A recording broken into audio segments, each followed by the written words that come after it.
Hello, and welcome back to another episode of The Spirit of Creating. And in today's episode, I wanted to talk about the idea of quitting. And like, there seems to be two schools of thought. There's the, winners never quit school of thought.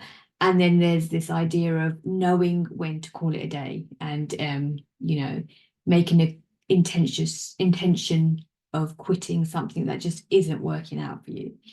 And in my experience, I have had both ends of the spectrum.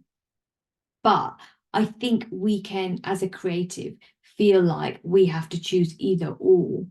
And for us, there's this massive space of nuance in between.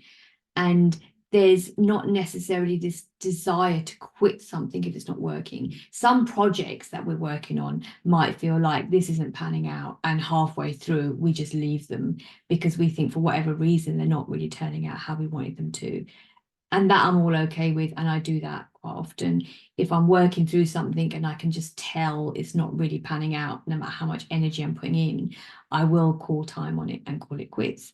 And then there are other projects that I'm working on that are really difficult and I struggle, but I also know intuitively that it's going to work out and that I want to keep going with it. So instead of quitting, I will just kind of take it a bit easier, and I will give myself some grace to gently move through the struggle, but I will stick at it because I kind of want to see that through to the end.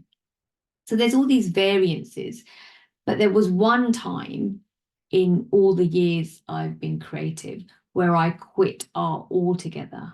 And it was a very conscious decision. I declared it to myself and anyone else that asked, and I removed myself from the identity of an artist and anything that went along with it. So if I went into an art shop, I would look at this materials on the shelves and think none of this applies to me anymore.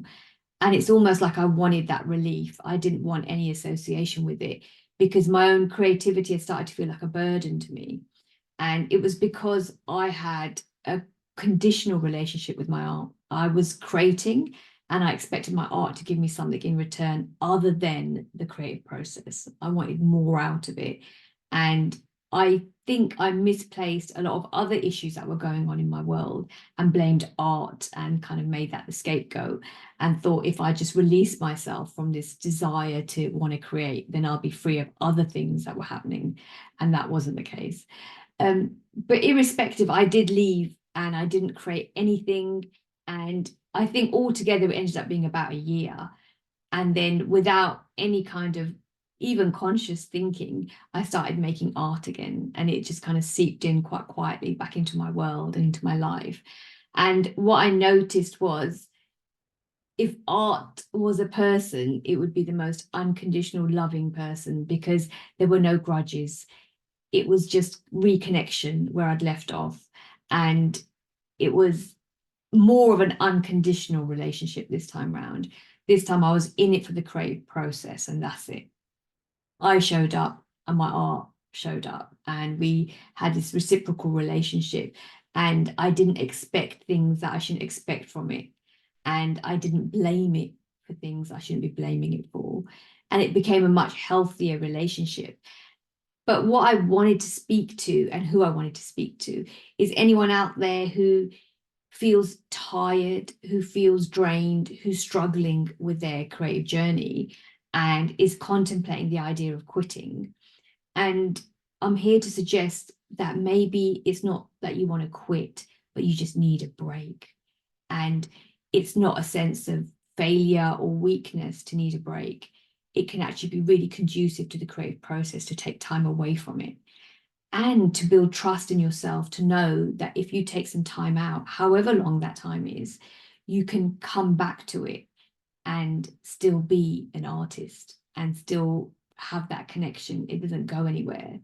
And I remember at the time when I did leave, or as if I could, but I felt like I left being an artist. My friend said to me, "You don't just stop being an artist." And in my head, I thought, yeah, you can, because I'm going to try. And he was right. You don't stop being an artist. So whether you've taken a day away, a week, or a decade away, you remain an artist, and the doors remain open to you to come through them whenever you want, and they hold no grudges. and you get to take the breaks as and when you need them for however long you need them. And it doesn't involve doing what I did and declaring that you're leaving something behind that is such an integral part of you, but that you're taking a break, a holiday, a hiatus from it for a while, and that you can return whenever you want to. So this is for all of those artists out there who are contemplating the idea of leaving their art behind. And I'm suggesting maybe you could just take a break, and the break doesn't have to have a timeline on it. It can be for however long you need it to be for. And then you can return anytime you want or never again. The choice is yours. But it doesn't have to be labeled quitting something altogether as if we're never going to return from it. Because I think, as my friend suggested, once an artist, always an artist. So if you have any questions about this episode, or you have any questions about anything creatively related, then you can message me on illustratingbrain@gmail.com, and I'll be back again next week.